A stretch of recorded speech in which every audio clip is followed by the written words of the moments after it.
Quelles seront donc les priorités des Canadiens lors de la prochaine élection? Je pose cette toute première question assez fondamentale, c'est le moins qu'on puisse dire, au sondeur Jean-Marc Léger, président de la firme de sondage Léger 360, que je retrouve toujours avec beaucoup de plaisir à Montréal. Bonjour Jean-Marc. Oui, bonjour Esther. D'abord, qu'est-ce qu'on sait des enjeux qui préoccupent le plus les électeurs à la veille de la prochaine campagne électorale au Canada? Ouais, juste avant, il faut comprendre que c'est la clé d'une campagne électorale. Qui contrôle l'agenda électoral? Parce qu'il y a certains enjeux qui favorisent les conservateurs, d'autres enjeux qui favorisent les libéraux et même d'autres qui favorisent la NPD. Fait que l'imposition de l'agenda est importante. Quand on interroge l'ensemble des Canadiens, forcément, il y a des enjeux qui ressortent. L'enjeu majeur à ce moment-ci, Esther, c'est le développement économique et l'emploi. Parce qu'on sait que l'économie canadienne est de plus en plus, pas en récession, mais en difficulté. Là, il y avait un taux de croissance de 3 en 2017. Aujourd'hui, c'est à peine 0,4 en 2019. Pour dire que l'enjeu de l'économie et l'emploi va être, à mon avis, l'enjeu crucial sur lequel les Canadiens vont voter. Bon, l'enjeu de l'économie, quand même, c'est assez général. Ça englobe plusieurs choses. Qu'est-ce qui, en matière économique, préoccupe plus spécifiquement, plus concrètement les Canadiens? On dit que c'est ce qui touche directement leur porte-monnaie. De quoi ils veulent entendre parler pendant la prochaine campagne électorale en matière économique, justement? Parce que de plus en plus, les gens votent moins avec le cœur et plus avec le portefeuille, comme les Américains d'ailleurs, là. Et c'est pour ça que, dans le fond, le deuxième enjeu qui est le plus important, c'est le corollaire. C'est la taxe et les impôts. Parce que ça, c'est quelque chose de très direct. L'économie, des fois, c'est un peu fumeux pour les électeurs. Mais les taxes qu'ils payent ou les impôts qu'ils payent, ça, c'est du concret. Et forcément, là-dessus, c'est un enjeu qui favorise les conservateurs sur les libéraux. Et c'est le deuxième enjeu, tout de suite après la création d'emplois. Parce qu'au cours des dernières années, le gouvernement fédéral a réussi à des choses assez exceptionnelles. Le taux de chômage est à son plus bas, à 5,8 ce qui n'empêche pas que les gens ont des craintes sur l'économie et surtout les craintes que ça leur coûte plus cher quotidiennement pour vivre. Bon, donc des enjeux économiques au top des priorités. Est-ce qu'au gré de vos sondages, Jean-Marc, il y a des préoccupations que vous avez été surpris de voir apparaître cette année parmi les priorités des Canadiens? Est-ce qu'il y a des nouveautés par rapport aux élections précédentes ou si, au contraire, ça se ressemble toujours d'une élection à l'autre? Là, ça se ressemble, mais pas pour les mêmes raisons. Comme l'environnement est un bon exemple. Dans les années 80, c'était en tête des palmarès des sondeurs. Et à ce moment-là, on voyait que c'était un enjeu majeur, mais ça n'a jamais vraiment eu un impact sur l'élection. Rappelez-vous de Stéphane Dion et son plan environnemental à l'élection fédérale qui avait raté complètement la coche à l'élection. Mais aujourd'hui, le dossier de l'environnement est réapparu. Et réapparu surtout sur les impacts climatiques des gens, surtout sur la notion de recyclage, de gaspillage, sur la notion d'auto électrique versus pétrole. Vous savez, là, il y a des enjeux véritablement qui sont actuels. Et l'environnement est rendu numéro 3 dans l'échéancier. D'ailleurs, Esther, aux dernières élections provinciales, comme sondeur, c'est la première fois qu'on a vu que l'environnement a été un facteur important, ce qu'on appelle le ballot box question, la question de l'urne pour tous les électeurs de Québec solidaire au Québec, par exemple. Vous savez, Québec solidaire avait dit de façon très intelligente, un vote pour Québec solidaire, c'est pas nécessairement un vote pour la gauche, c'est un vote pour l'environnement. Et ça l'avait fonctionné. Et en plus, vous avez vu la dernière élection partielle dans Outremont, Daniel Green a obtenu 13 des voix, le représentant du Parti vert dans Outremont, ce qui est le score le plus élevé que les Verts ont jamais obtenu au Québec. Ils ont obtenu des gains dans l'Ouest canadien, en Colombie-Britannique, mais jamais à l'élection. Fait que l'environnement va devenir un enjeu majeur, plutôt positif pour le gouvernement Trudeau, malgré certaines difficultés, mais c'est voir l'émergence du NPD et des Verts autour de cet enjeu-là. Donc, on connaît maintenant les enjeux qui préoccupent les Canadiens. Qu'est-ce qu'on sait de la satisfaction des Canadiens envers le gouvernement Trudeau, justement, par rapport à la gestion de ces enjeux-là? On vient de parler de l'environnement, que ça peut favoriser le gouvernement Trudeau, mais par rapport à l'économie, par exemple? Non, par le c'est moitié-moitié. Les gens favorisent autant le parti de M. Scheer, autant le parti de M. Trudeau. C'est moitié-moitié. Alors que sur l'enjeu de l'environnement, M. Trudeau a un avantage. Sur l'enjeu des taxes et impôts, c'est les conservateurs qui ont l'avantage. Mais les deux autres enjeux qui suivent vont aussi être majeurs, le quatrième et le cinquième. Celui, par exemple, de la gestion des finances publiques et du déficit.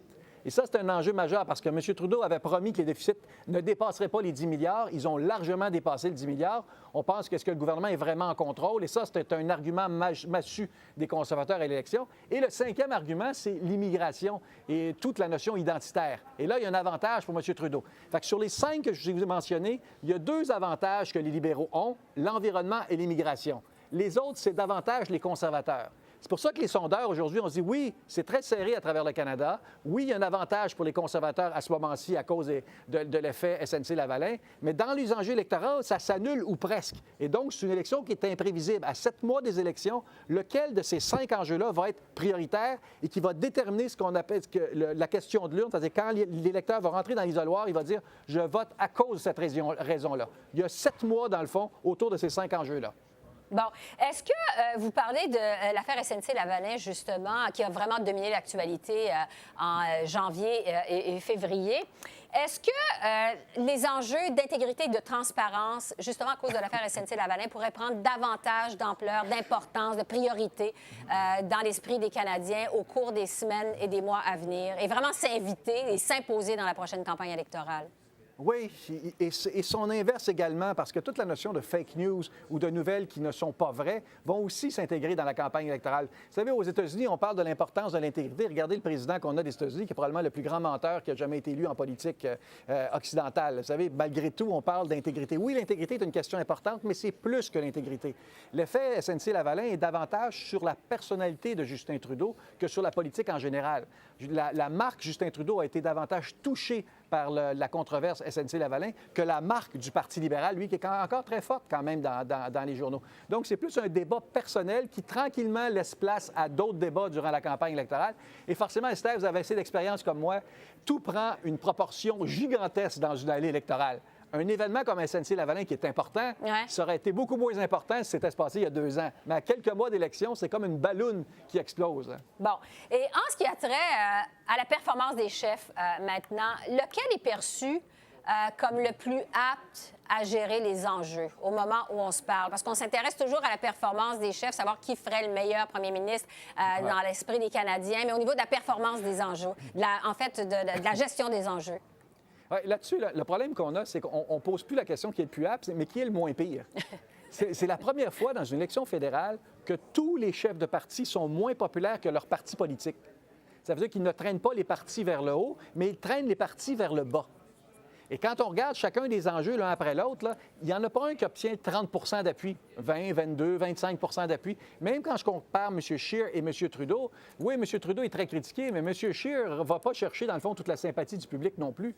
Fait que si je regarde la quinzaine d'enjeux les plus importants, la majorité sont plus à l'aise avec M. Scheer avec des taux de 23, 24, 25 qui est moins que son intention de vote, qui est dans les 35 à 40 d'intention de vote. Fait que les chefs de parti ont un sérieux problème dans la campagne électorale. Et ça veut dire que souvent, l'élection est moins palpitante parce qu'il n'y a personne jusqu'à ce moment-ci qui fait qu'on va aimer la politique. Vous savez, à la dernière campagne 2015, Justin Trudeau est ressorti du paquet parce que les gens en avaient marre de Stephen Harper. Thomas Mulcair n'a pas fait son travail. Et là, tout d'un coup, il est arrivé à 3 semaines des élections, une performance extraordinaire de Justin Trudeau. Et les Canadiens sont tombés en amour avec Justin Trudeau.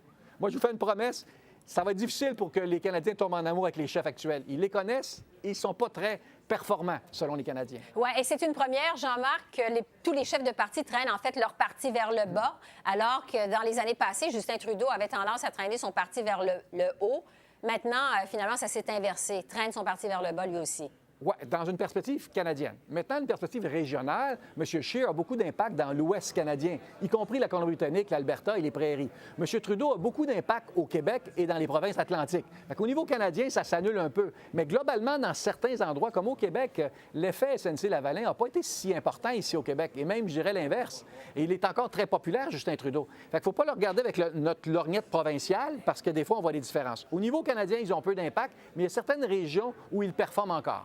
Alors, merci beaucoup, Jean-Marc, pour ces lumières. On vous retrouve demain, justement, pour parler plus spécifiquement des chefs et des champs de bataille électoraux, ce qu'on va devoir surveiller lors de la prochaine campagne électorale au pays. Merci beaucoup. À demain. Avec plaisir. Merci, au revoir.